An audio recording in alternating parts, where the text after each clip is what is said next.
come in with bitterness, resentment, and unforgiveness towards somebody. I mean, we all know this because it's an interesting thing. So if someone comes in with this, and then they got rheumatoid arthritis. The arthritis is getting worse, and everybody knows that Mildred there is just bitter. She's bitter against her ex-husband. Always talking about how he took off the other way. Well, one of the first things you're going to do to get her healed is you're going to get her to forgive and let go of her bitterness and resentment and unforgiveness, to bless and not curse, and then come to the Lord so that impediment to her healing can happen, and then a spirit, maybe a demon gets broken off, she gets delivered, and the symptoms start to go away, and we have a test. This is a typical classical Christian testimony, that once they forgave their enemy and changed their attitude, the physical healing began to manifest.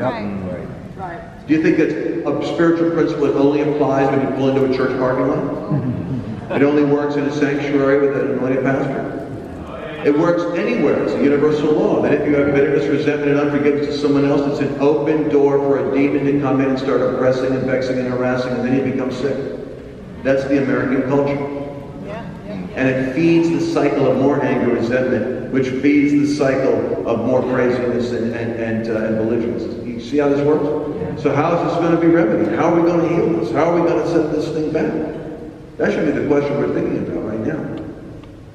All right, so I want to give you a Bible verse for this, and then I'll just throw it out on the 50th anniversary. We are right now in the moment when nations are coming to the Lord. So take a look at, real quick, at Matthew 25, just to see this.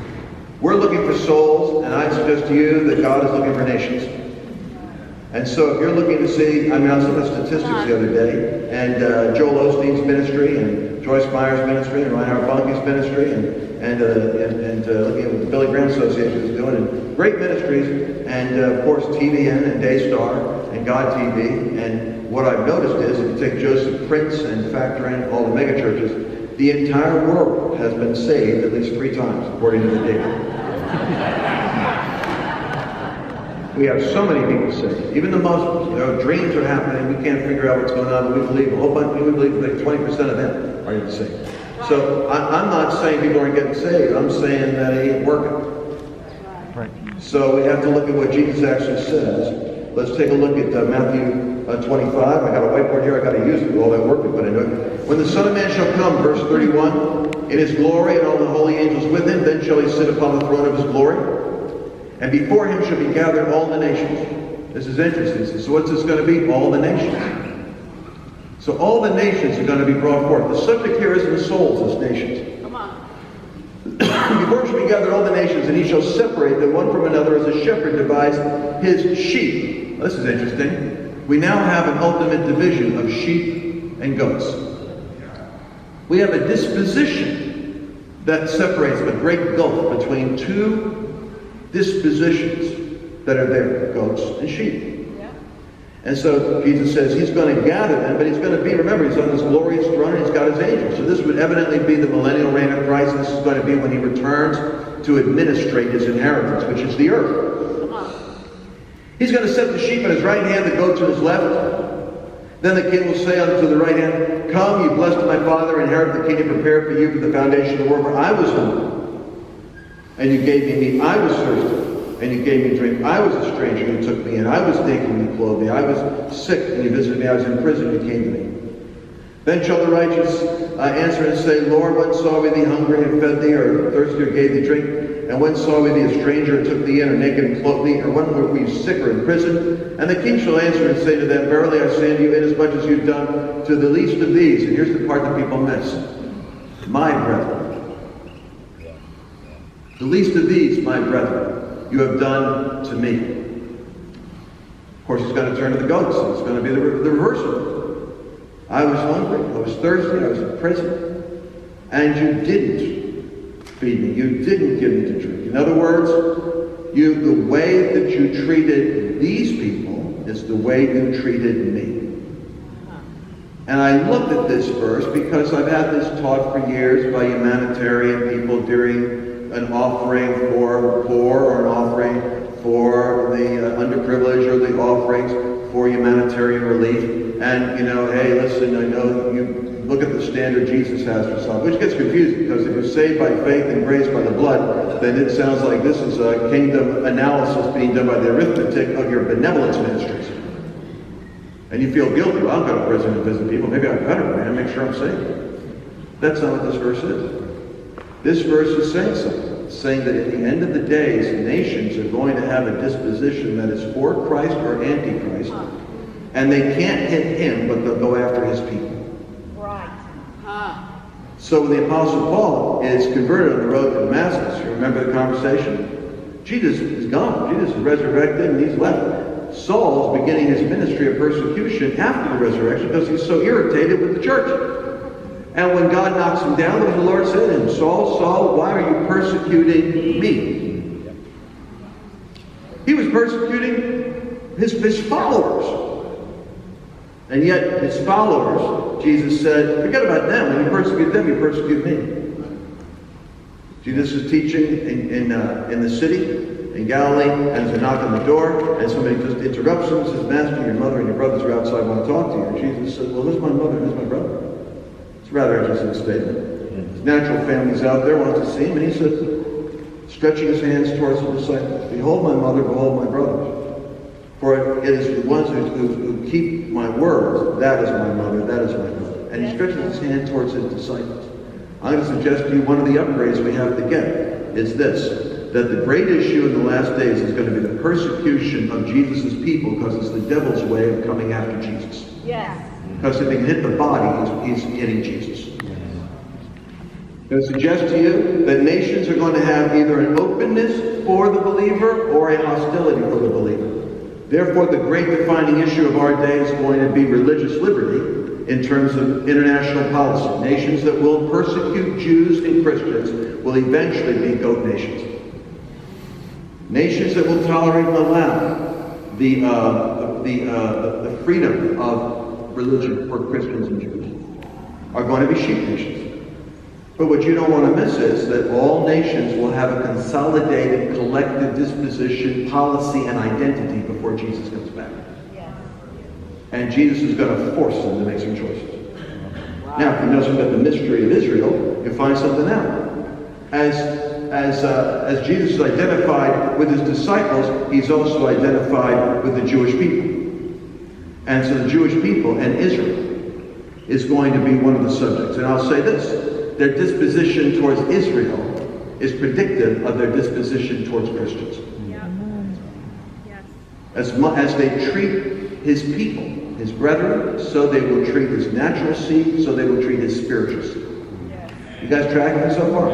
Yes. So what am I prognosticating? I'm saying that the end times is going to be a greater surge of God's penetrating power and glory through the church into the nations, but it's not going to be just for harvest of souls before the rapture of the beast system or something like that. It's going to be in order to penetrate every sphere necessary in order to establish freedom of religion and the flourishing of the church within certain nations that will resist the trend globally to persecute and push against Israel and the church. You guys tracking me so far? So we're not ready to go because we got the Battle of the Nations going. So I got my little book right here. I'm sitting there and, by the way, there's so much to talk about right now. You have Billy Graham passes away right here from Charlotte, North Carolina, the great state of Billy Graham. He's the last individual to be laid in honor in the rotunda in Washington, D.C. There's only been like a few Americans so honored. And he's, to my knowledge, one of the only clergy that were honored. It must have been sticking like a bone in the neck of a whole bunch of people who were required as a protocol to send to Congress, although there were several former presidents and people that didn't go. You should write their names down. They went in honor of Billy Graham. Now, Billy Graham dies at 99 years of age.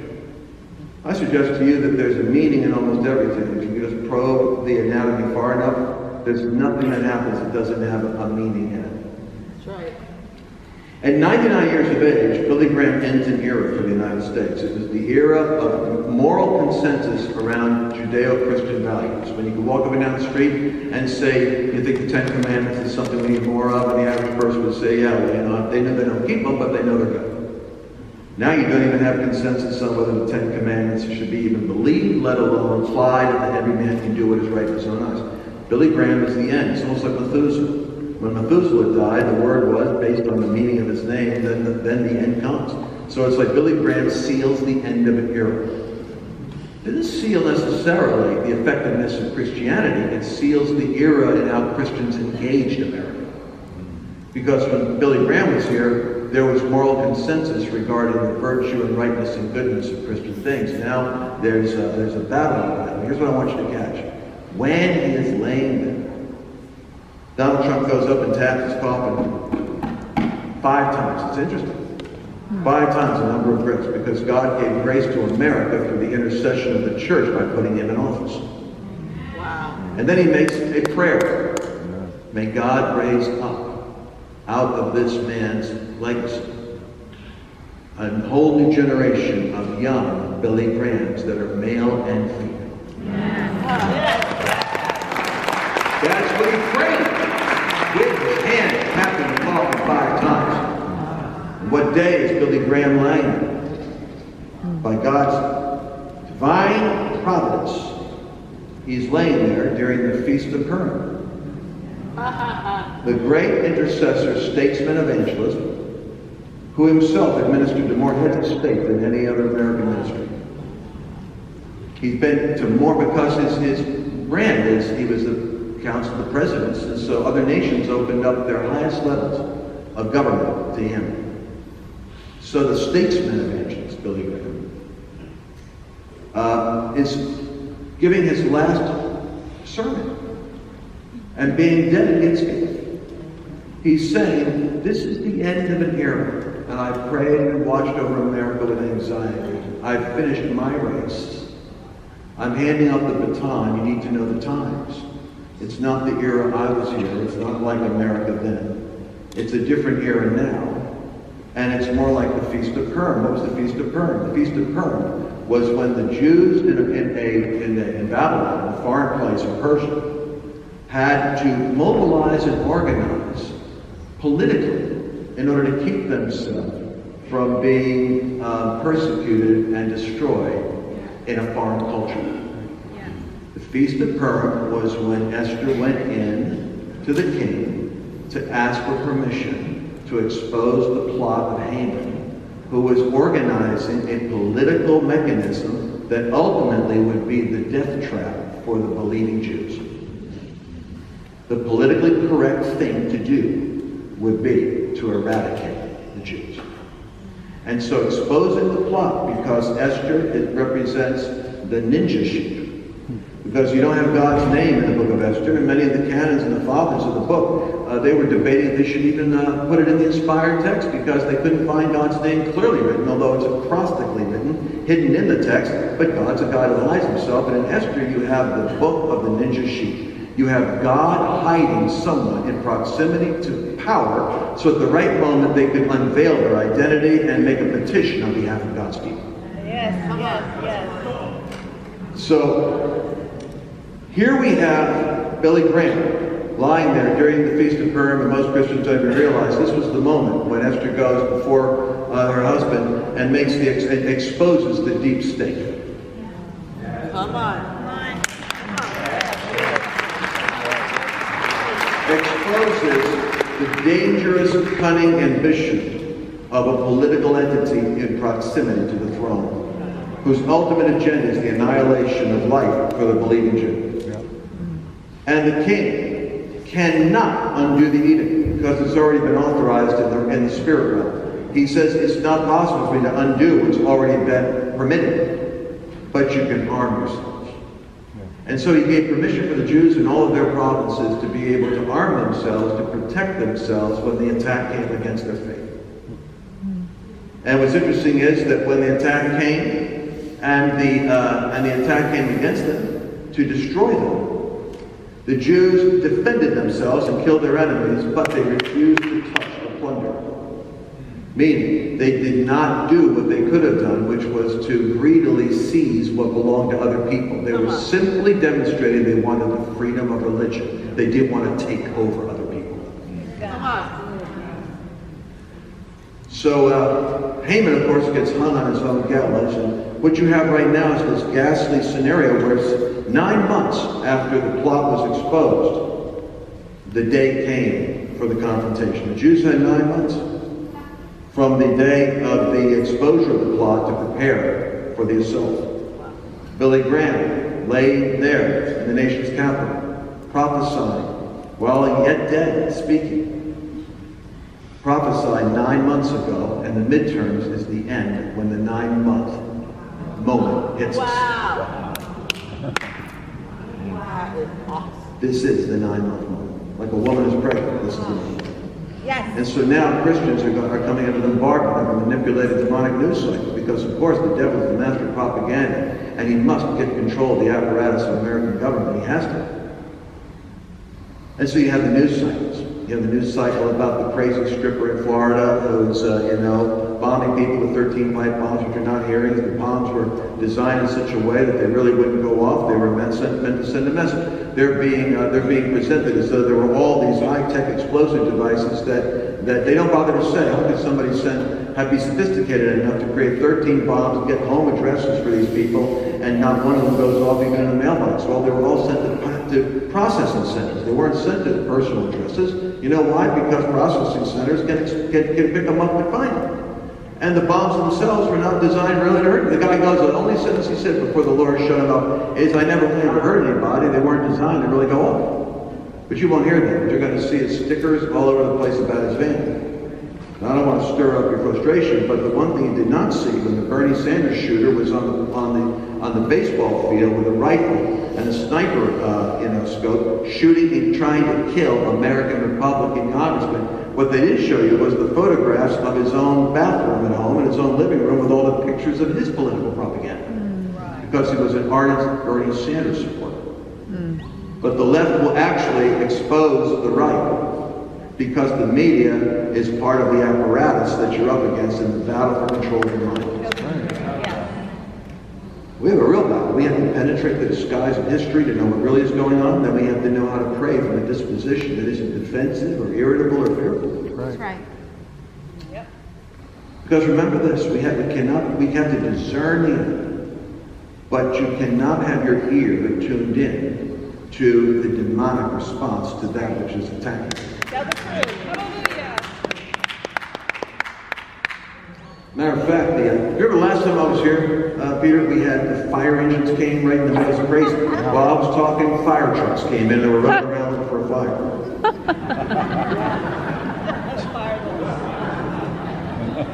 What? That's crazy. I wrote this down for you. What you fear talks to your ear. What you fear talks to your ear. Jesus said, take heed what you hear and take heed how you hear. That's why I like to do my little broadcast, because I just do my own commentary. The guy who was doing the pipe bombs was possessed. Just like the guy who went into the synagogue was possessed. But the principalities and powers are desperate to try to kill the momentum of people that are in the movement, that are helping Donald Trump withstand the destruction of America. And so the media is facilitated and blessed by cycles of demonic manifestation because they will spin it in order to discourage good people from feeling confident about supporting their cause. Right. And I'm sorry to say the average person is sheep. That means that most of them are led and dominated by whatever news cycles are in front of their faces. So we're in a very curious battle right now. I told people, somebody asked me a question last night, which is very unfair in a way. They said, Lance, you predicted what's going to happen with the president. What's your prediction of what's going to happen with the midterms and with the future? I thought, this is great. It's not easy to answer questions like that. Because I actually have my concerns about it. But here's what I told them. So here's the good news. The good news is I believe that there's more for us than against us. And that these attacks are creating a higher level of sophistication and discerning in the body of Christ. Most of us never knew about deep state, didn't understand politics, and care less about the FBI, the DOJ, the NSA. We didn't even know what those initials stood for. You pray for the government, pray for the Supreme Court, and go about looking for revival in the end time awakening. We're all in Discipling Nations 101. And now we're looking at the media going, I don't know. See, I was teaching on 7 mountains. It was like a novelty item, and nobody took it seriously. I was saying whoever has the power at the gates of influence in media has the power of propaganda, media, Hollywood, Wall Street. I was saying these are verticals and there are gates at the top, and we need to be the head and not the tail. We need believers that are at the top of media, believers that are at the top of finance, believers that are at the top of government. Don't succumb to a defeatist mentality because there are sheep nations. Right. That means you have to see the number one best-selling book that goes out before I'm throwing this out there, God's Candidate, a book, was The Harbinger. The Harbinger was 1 million believers all in agreement on judgment on America. Yeah. Along comes Donald Trump, and they can't even get an agreement on their own deliverance.